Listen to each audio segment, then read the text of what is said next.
The two most likely largest inventions of our generation are the internet and the mobile phone. They've changed the world. However, largely to our surprise, they also turned out to be the perfect tools for the surveillance state. It turned out that the capability to collect data, information, and connections about basically any of us and all of us is exactly what we've been hearing throughout the summer through revelations and leaks about Western intelligence agencies, mostly US intelligence agencies, watching over the rest of the world.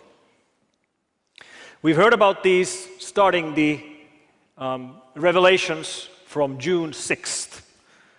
Edward Snowden started leaking information, top secret classified information, from the US intelligence agencies. And we started learning about things like PRISM and X-Keyscore and others.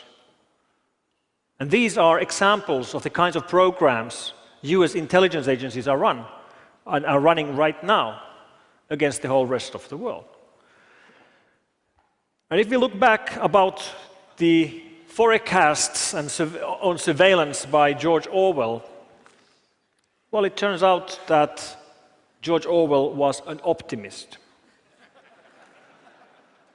We are right now seeing much larger scale of tracking of individual citizens than he could have ever imagined.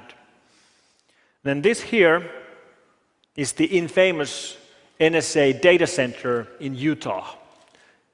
Due to be opened very soon, it will be both a supercomputing center and a data storage center. You could basically imagine it as a large hall filled with hard drives storing data they are collecting. And it's a pretty big building. How big? Well, I can give you the numbers. 140,000 square meters, but that doesn't really tell you very much. Maybe it's better to imagine it as a comparison. You think about the largest IKEA store you've ever been. This is 5 times larger. How many hard drives can you fit in an IKEA store, right? It's pretty big. We estimate that just the electricity bill for running this data center is going to be in the tens of millions of dollars a year. And this kind of wholesale surveillance means that they can collect our data and keep it basically forever. Keep it for extended periods of time. Keep it for years. Keep it for decades. And this opens up completely new kinds of risks to us all. And what this is that it is wholesale blanket surveillance on everyone.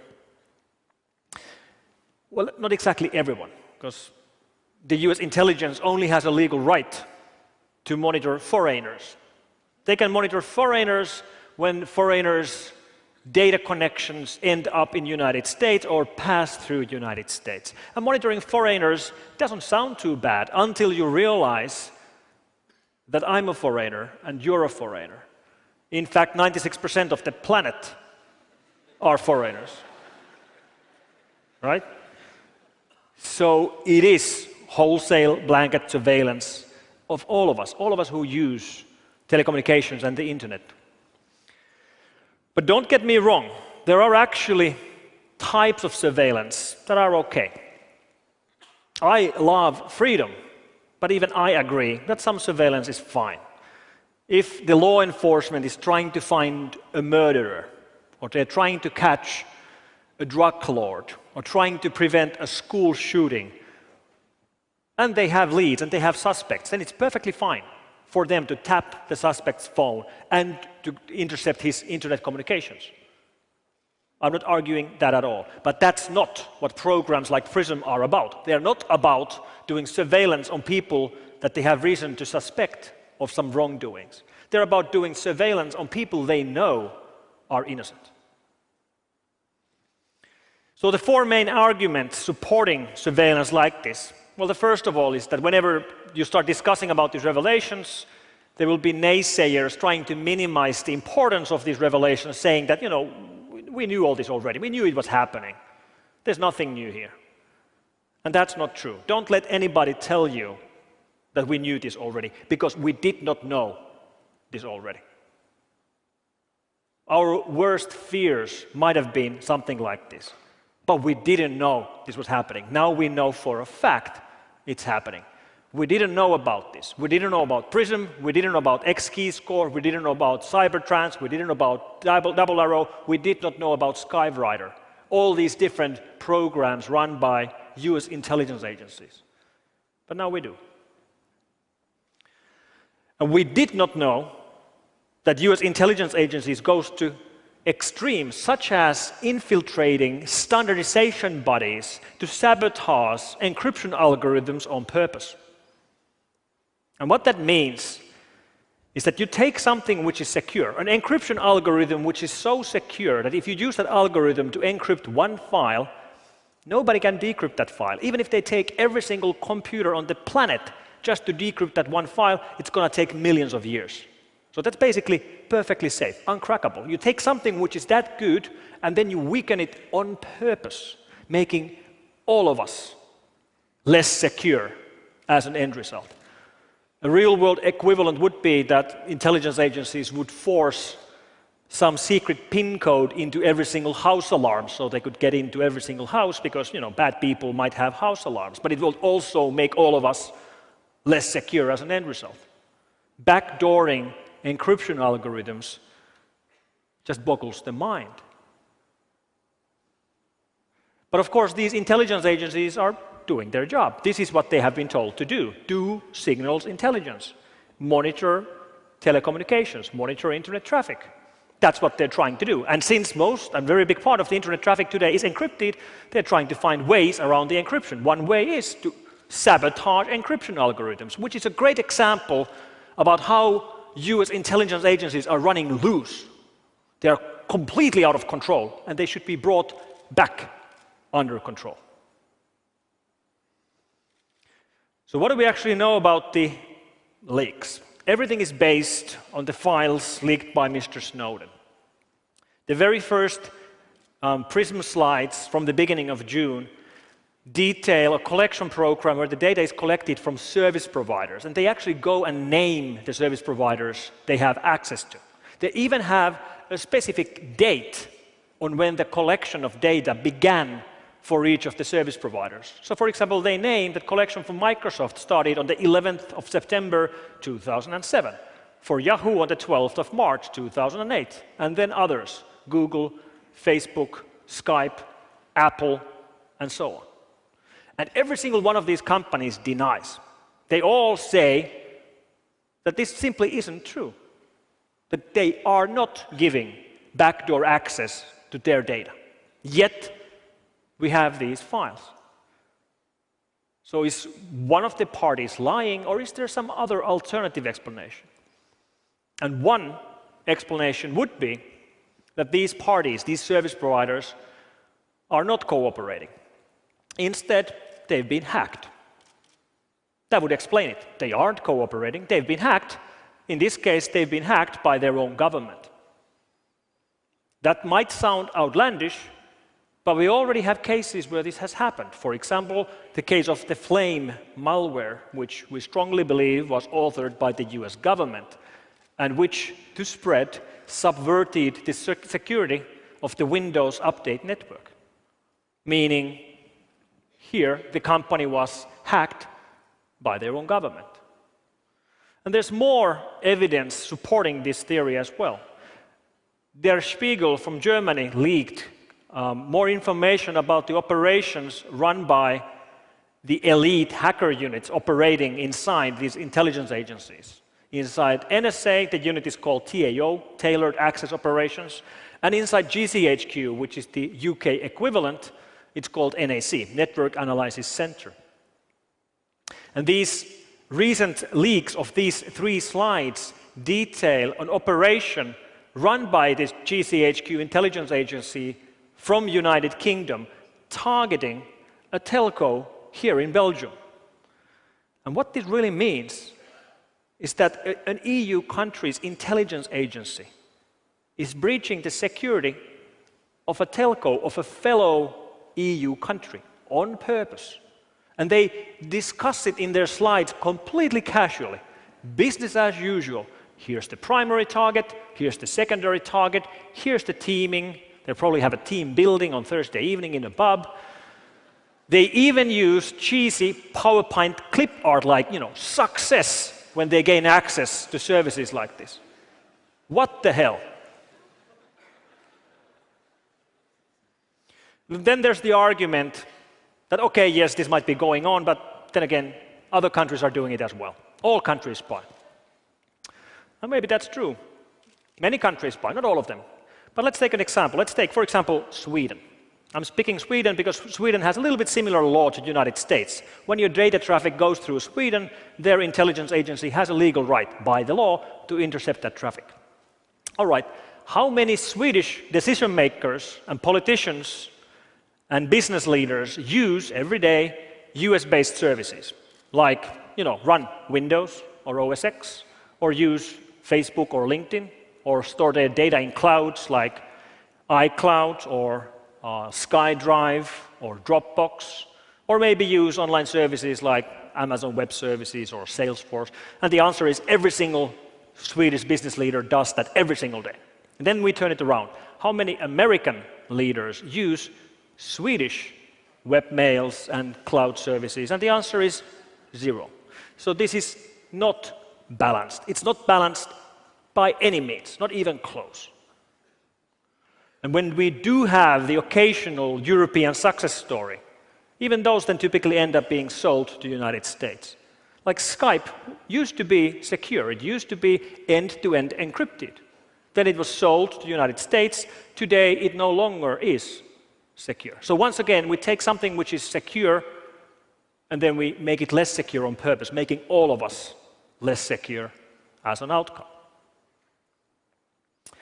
And then the argument that the United States is only fighting terrorists. It's the war on terror. You shouldn't worry about it. Well, it's not the war on terror. Yes, part of it is war on terror. And yes, there are terrorists, and they do kill and maim, and we should fight them. But we know through these leaks that they've used the same techniques to listen to phone calls of European leaders, to tap the email of presidents of Mexico and Brazil, to read email traffic inside United Nations headquarters and EU Parliament. And I don't think they're trying to find terrorists from inside EU Parliament. Right? It's not the war on terror. Part of it might be. And there are terrorists. But are we really thinking about terrorists as such an existential threat that we're willing to do anything at all to fight them?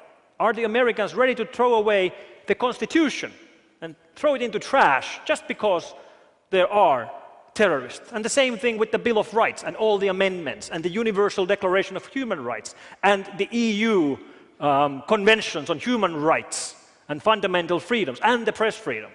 Do we really think terrorism is such an existential threat we're ready to do anything at all? But people are cared about terrorists. And then they think that maybe that surveillance is okay because, they have nothing to hide. Feel free to survey me if that helps. And whoever tells you that they have nothing to hide simply haven't thought about this long enough.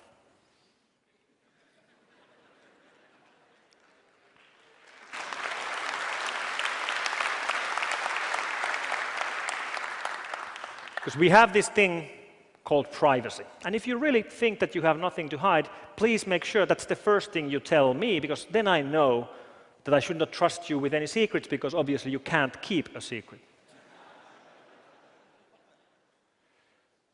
But people are brutally honest with the internet. And when these leaks started, many people were asking me about this. And I have nothing to hide. I'm not doing anything bad or anything illegal. Yet, I have nothing that I would in particular like to share with an intelligence agency, especially a foreign intelligence agency. And if we indeed need a big brother, I would much rather have a domestic big brother than a foreign big brother. And when the leaks started, the very first thing I tweeted about this was a comment about how, when you've been using search engines, you've been potentially leaking all that to US intelligence. And 2 minutes later, I got a reply by somebody called Kimberly from the United States challenging me. Like, why am I worried about this? Like, what am I sending to worry about this? Am I sending naked pictures or something? And my answer to Kimberly was that what I'm sending is none of your business. And it should be none of your government's business either. Because that's what it's about. It's about privacy. Privacy is non-negotiable. It should be built in to all the systems we use.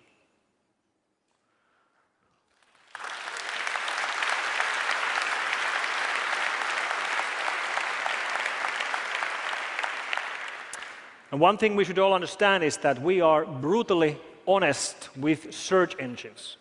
You show me your search history, and I'll find something incriminating or something embarrassing there in 5 minutes.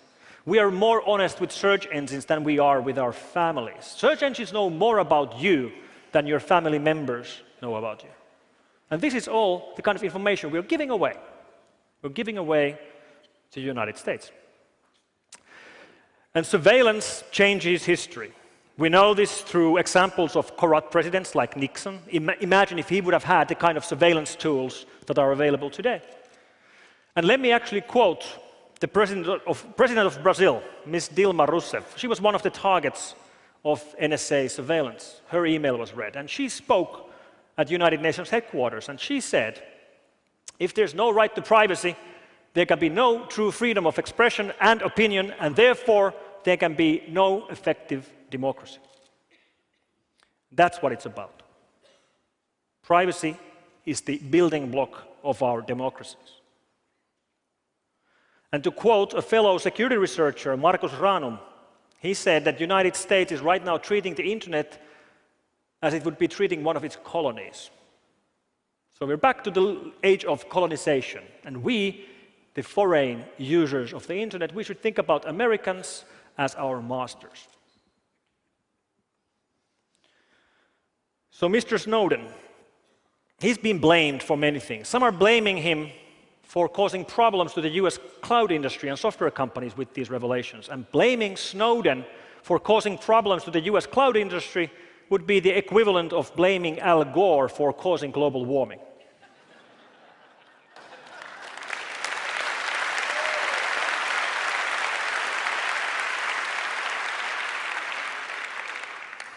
So, what is there to be done? Should we worry? No, we shouldn't worry. We should be angry, because this is wrong, and it's rude, and it should not be done. But that's not going to really change the situation. What's going to change the situation for the rest of the world is to try to steer away from systems built in the United States. And that's much easier said than done.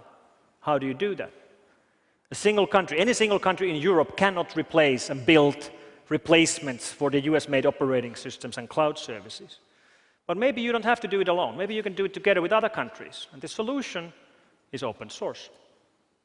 By building together open, free, secure systems, we can go around such surveillance. And then one country doesn't have to solve the problem by itself. It only has to solve one little problem. And to quote a fellow security researcher, Haron Mer, one country only has to make a small wave. But those small waves together become a tide. And the tide will lift all the boats up at the same time. And the tide we will build with secure, free, open source systems will become the tide that will lift all of us up and above the surveillance state. Thank you very much.